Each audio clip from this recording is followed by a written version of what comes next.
and 6 of them are Dalits in them. Is this good governance, best practices? Is this number one policing?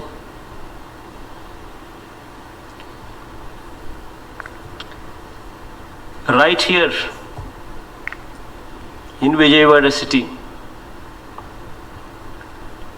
women were harassed, given money at high interest rates, and they were not able to pay. And because they were not able to pay, they were forced into sex racket.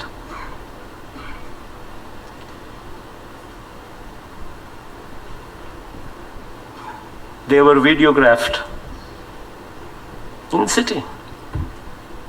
Call money sex racket scam. What happened? How many cases booked? How many of them were arrested? Big zero. Is this best practice? Is this good governance? Is this the number one policing?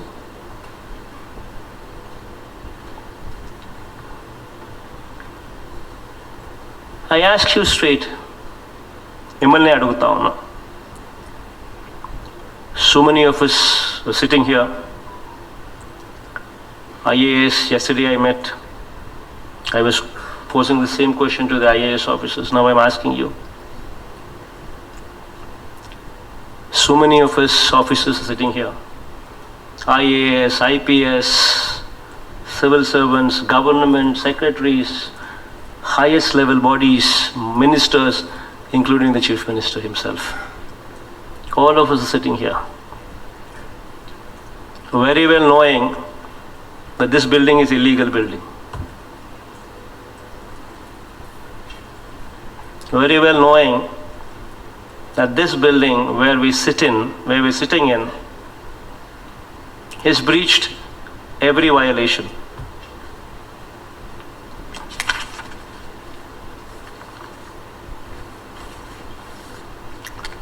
Letter written by the department quoting the rules, irrigation department quoting the rules. The road on which we traveled, the bund level, the maximum flood level of the flood level is 22.6. The area where we are sitting is at 19.6 meters. River Conservation Act breached, Lokayukta judgments breached, Green Tribunal judgments breached, Master Plan breached, Building bylaws breached.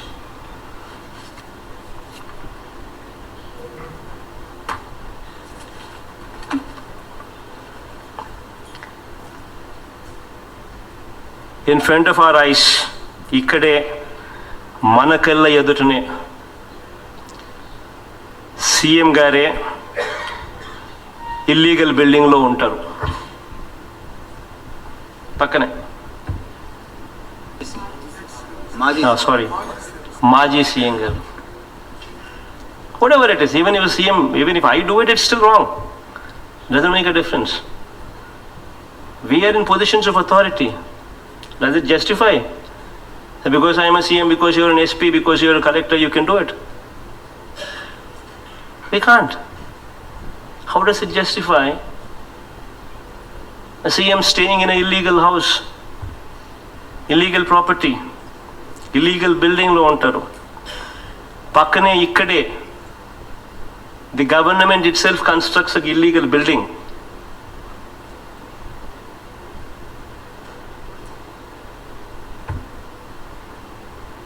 And then what happened?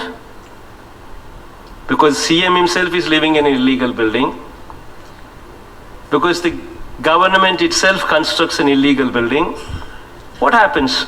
You see this entire road. Everywhere you have illegal buildings coming up. Nobody to stop. Nobody to stop. Right in front of our eyes. See this entire road. What are we doing? Is this good governance? Best practices?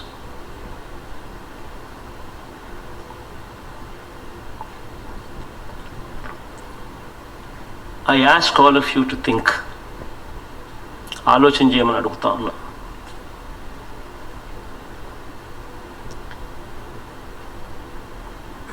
When we are in power, when we are in position of strength, it comes with responsibility. We need to live by an example. We need to set certain standards in place. And when we drop, do we have any moral right or authority to even question anybody else? We need to ask ourselves this basic question. That is why I say, to all of you sitting down here, I say no to corruption, say no to looting, say no to illegal activity. And to clean up the system, to bring about a change into the system, to set a standard in place. Yesterday I gave a call. I said I'm holding this meeting just to showcase this. This is not how one should be. This is not what we are. This is not good governance. Yesterday I said, let's start the demolition from here from this building. Today I'm asking you the same thing. Starting tomorrow, this building will be the first building to be demolished. So we want to send a signal. We want to send a message. Once we start here, this entire road will be cleansed. It just doesn't stop here. I want you to take up this exercise in the districts as well. Send a message to the collectors as well as to the SPs. I speak to both of you. Show them that, we are different. Show them henceforth what has happened is happened. Henceforth, this government will bring about a change. We are not going to keep quiet if sand is outrightly looted. We are not going to keep quiet. Send a message. If illegal mining takes place, send a message. We are not going to keep quiet. If somebody forces people to give money, even if it means our MLAs, it doesn't make any difference. Send a message. We are not going to keep quiet. Send a message against illegal activities. Anything to do with illegalities, send a message. Anything to do with corruption, send a message. Anything to do with looting, send a message. Only then we bring about best practices. Only then we can talk about number one policy. Only then we can talk about good governance. It requires a strong will.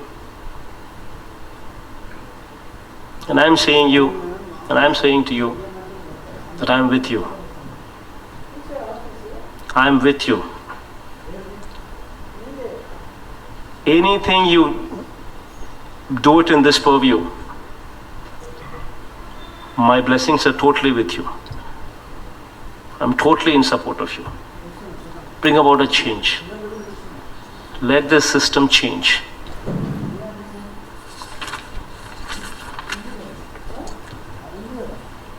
When you talk about in the villages, ensure no bell shops. Bell belt shop itself is a criminal word.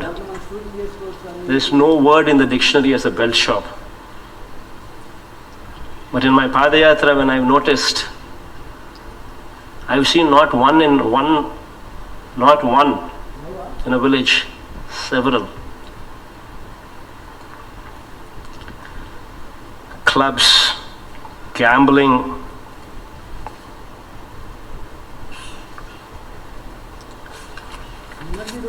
and when I asked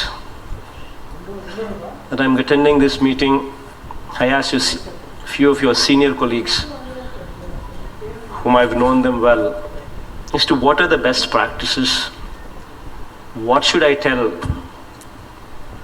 the collectors, what should I tell the SPs who are coming to meet me on best practices. Few suggestions came to me. They gave me this book.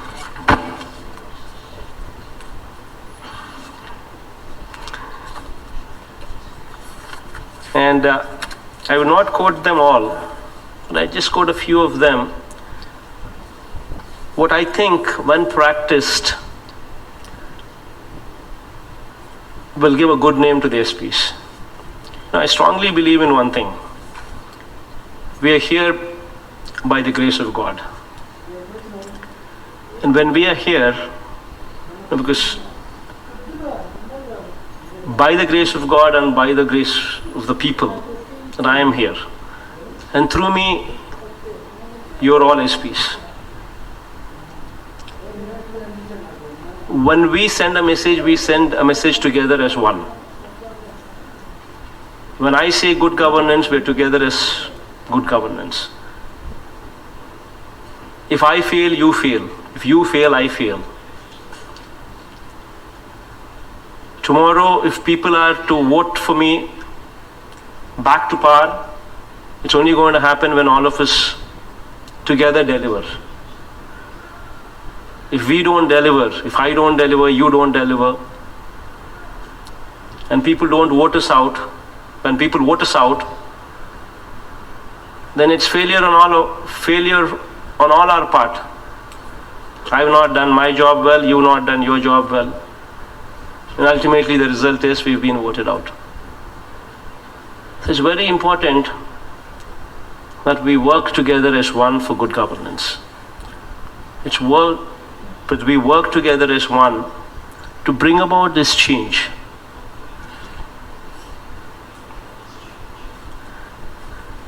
And when I was discussing about this change, few suggestions, what people have suggested, what I thought I'd share with you now today.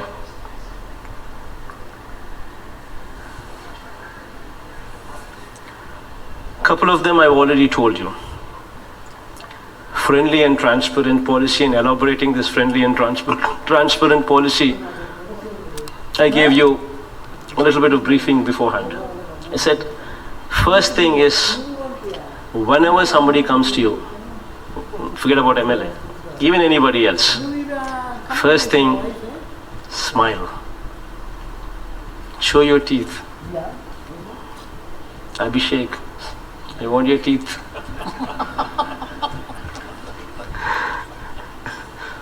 We've got to be, we can't just be firm. You need to relax a bit.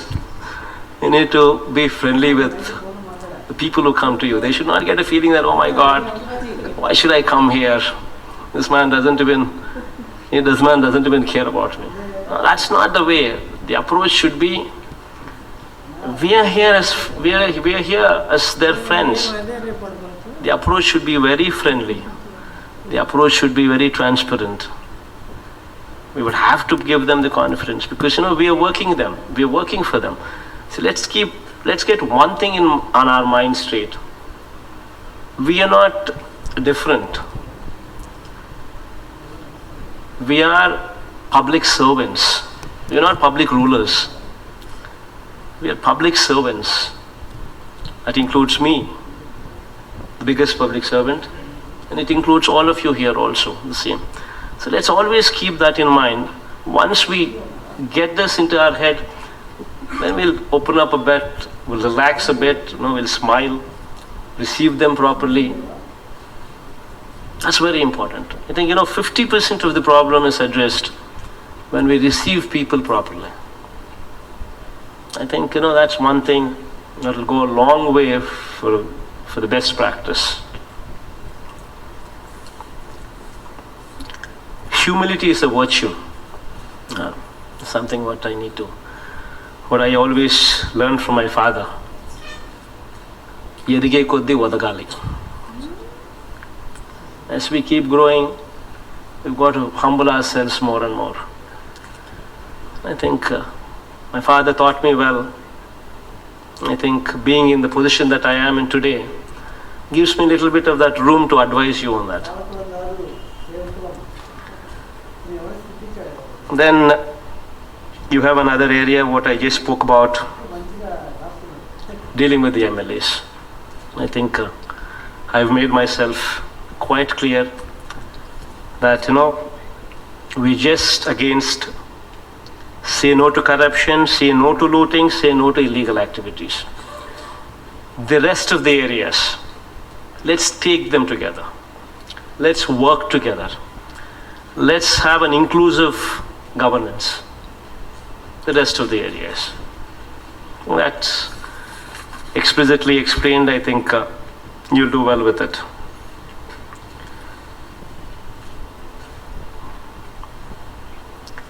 To bring about, as I said, the people should sit tight. To bring about that, we've gone ahead and given weekly off. I think weekly off for police, I don't think it's anywhere in this country. Probably Bihar tried it for a while and somehow I don't think it actually went that far. But first time, weekly off for police, this is something what's coming from our governance. That is our meaning, all of us together. And we are committed to it. This weekly off would entitle the situation where we would have to be recruiting probably 20%, 25% more police into the force. We will do it. It gives emotional wellness. When somebody takes a day off, spends that time with the family, it helps. It rejuvenates the person. Yes, I strongly believe that it should be done. And then, God's grace, today we're implementing that. Please ensure that it is scrupulously followed. Pass a message to the lowest level of your department. Give them a break. Get in systems in place that scrupulously followed.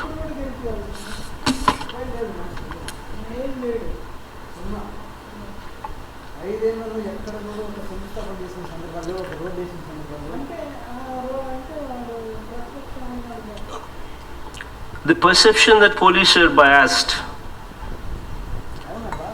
the perception that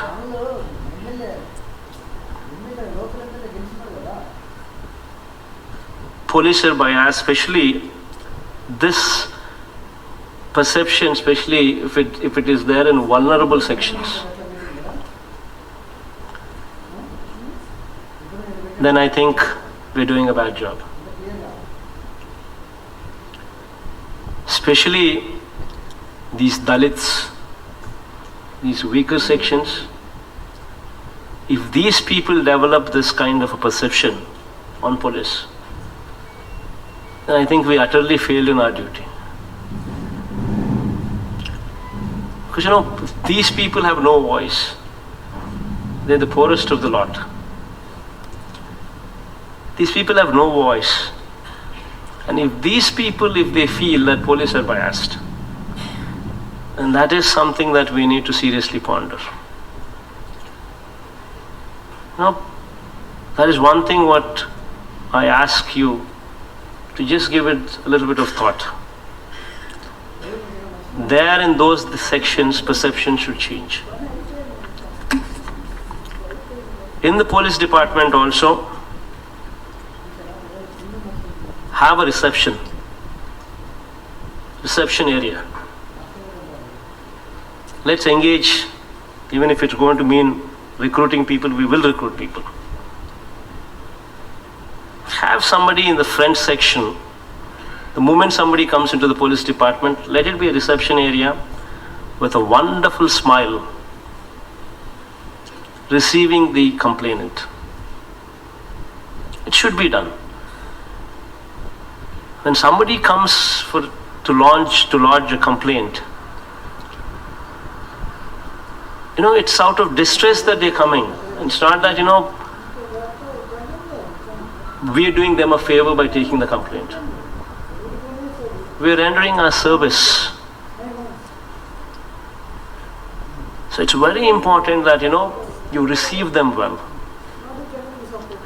With a smile, the receptionist receives them, have them seated. Then a police comes. How do you see in the Western world? A police comes, talks to them, understands them, then files the case. These kind of mechanisms should have to come in place. I think all of you are youngsters, I think you can bring about this change, this transformation what was never there before. And I think Gautamanna also is wanting to bring about change, so I think they should be attempted. Friendly police. It's very important. And yesterday, while I was conversing with the collectors, I was mentioning about district portals. The district portals should document copies of FIRs, licenses, permissions given. All of these also should be made available in the district portals. The DPOs, the SDPOs, circle officers, SHOs should all be linked to this district portal, e-government system to ensure speed and transparency. When we have, two things will happen by showing this kind of transparency. One, it will mount pressure on us to expedite the disposal of these cases. That's good. Two, it will showcase transparency. Now, both these things are very important.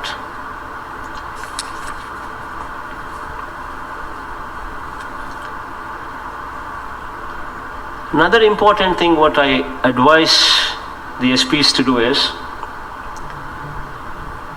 have a gauge of citizens' satisfaction. Every police department, whichever areas they are, whichever jurisdictions they come under, just gauge how the SIs are performing, how CIs are performing, how DSPs are performing, how ASPs are performing. In that area, just conduct a third-party citizen gauge, third-party inquiries, so that you get feedback whether that CI is corrupt, whether that SI is corrupt, whether that DSP is corrupt. See, we at the top level decide to be non-corrupt. 50% of corruption is gone. Then the other 50% is, how do we curtail corruption at that stage? That's the 50%. That's the steps what we need to take. So have a gauge. Take periodical inquiries. Why do we just believe somebody who says I'm not corrupt? You don't know how the SI is performing, how the CI is performing, how the DSP is performing. We just hear news and then we take decisions. Because that guy is sweet to us, because that guy speaks to us well, we presume that this guy is good. We don't know. Conduct a third-party inquiry. Gauge the perception from the people.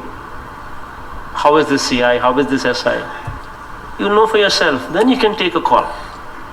Shift him out, not to shift him out. Ask for somebody to be shifted out, not ask for somebody to be shifted out.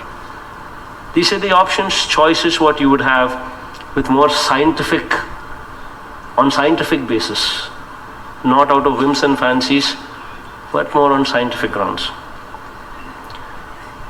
Take feedback from the victims, take feedback from the citizens on behavior of the officer, speedy disposal of cases by the officer, fairness of the officer, and all such parameters, what would actually improve. Then the response time. Now, I was just telling yesterday, every level, mandal level to district collector level, in their respective offices, conduct a grievance cell is what I was telling them. Where in that grievance cell conducted on Monday, we named it as Spandana. We asked the officers not only to conduct the grievance cells, but also take their telephone numbers and give them a receipt as to when we would be clearing their plea. That helps. And that receipt, I asked the collectors to randomly check if that receipt is being honored or not. Collectors also would be doing that. Giving a receipt on speedy disposal, saying that I would dispose in 15 days' time. I would dispose this case in 1 week's time. I would dispose this case in 3 days' time. Whatever time you think is right, mention it in the receipt, on the receipt. Then it is your duty to ensure that it happens from the collector to the bottommost level. Then the collectors, when they go for inspection, surprise checks, meet the villagers, they can ask for the receipts. They say, has it been done or not? Have the timelines been met or not? It speaks something about the officer that you're dealing with. It speaks something about the credibility that is attached to this disposal mechanism. All that will happen if we can also bring about the same systems in place. No, it's something different. But when tried, it could send a strong message of credibility, of transparency, of speedy disposal. All three in place. I've asked the collectors to practice this. I would also request the SPs to bring it in place. It helps. Let there be, somebody goes to file a complaint, there is someone who receives them with a smile on their face. Somebody attends to them, takes their complaint, gives them a receipt, says that so and so matter would be disposed in so many days. There is a sense of confidence that, okay, I am well received, somebody is attending my job. It sends a strong signal. I think it will send a strong transformation signal.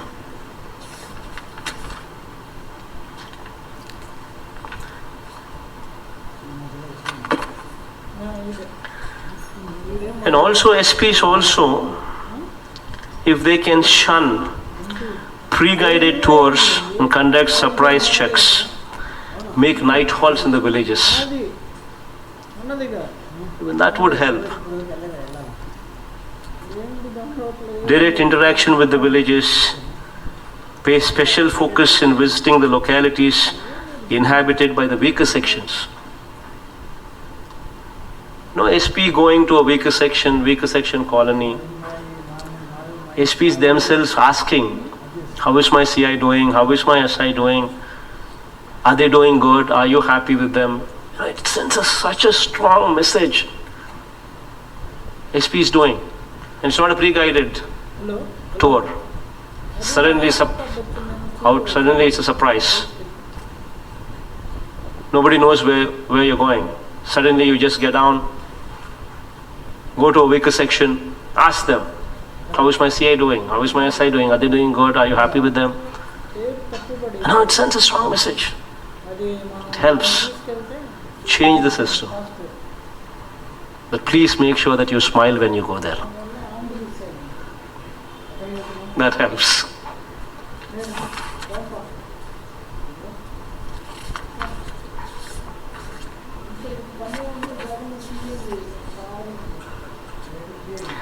Then some of the guidances come from cyber crimes. Police officials are not fully equipped to deal with these cases.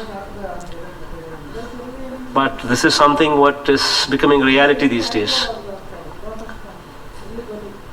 Cyber stalking and harassment on social media against women should be given topmost priority. No, women are something, if we cannot protect,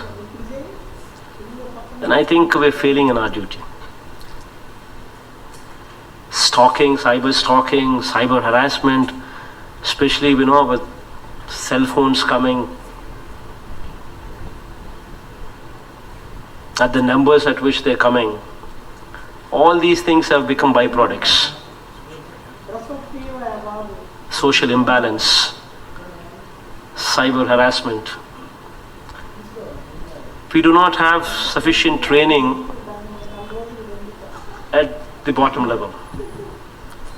Probably, organize for, training for us even at the topmost level, so that this training could be taken up to the bottommost level. Cyber crime is something this is going to be future. We need to gear up. Check out how other states are doing. Check out how the Western world is doing, how the developed countries are doing, how they're doing, and how are they dealing with it, and how do we deal with it. And then proper training at the bottommost level is very important.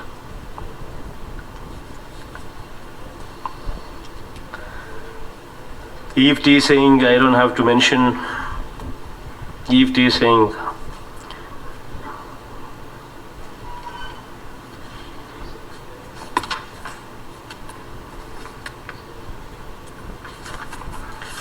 Yeah, I guess by and large, I don't think I should go anything beyond this. I think all of you are quite capable.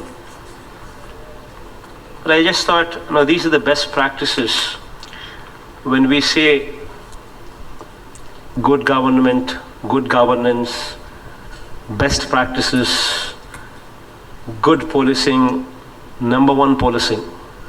I think these are the areas what should be touched. And I have absolute confidence and faith in you. In fact, if you remember right, before even my cabinet was sworn in, I finished recruitment of SPs. I finished recruitment of collectors. Before even my cabinet was sworn in. And you know how I did it? I just took 3 parameters: honesty, efficiency, and not leaning towards TDP. Of course, I had to do that. Otherwise, the system would get further polluted. Meaning balance, neutral. That means YCP is not in power, that means somebody would be leaning towards YCP, obviously. It's only going to be the ruling party that people would be leaning towards at best. The reason why I did what I did was, last 5 years the system collapsed. The SPs and the collectors were made party to it. In a way, they were just asked to see rather than to do anything. That's what I just spoke about. Sand mafia, the illegalities. What I just gave few examples, and they were just made party to it. Illegalities, what should not be tolerated, were tolerated. Looting, what was not supposed to have been tolerated, was tolerated. Corruption, what was not supposed to have been tolerated, was tolerated. And all of it happened in front of our eyes. So obviously I had to see for people who were not leaning towards TDP, so that, a neutral atmosphere could come out. So I looked at honesty, I looked at efficiency. And then I figured out these people were the best for the jobs. And with utmost respect to you, I urge you to deliver good governance. I am not going to interfere, especially when it comes to corruption, especially when it comes to illegal activities, especially when it comes to looting. You have my word for it. And I'm telling you from this stage, anybody who gives you instructions to do that, ignore them. Ignore them.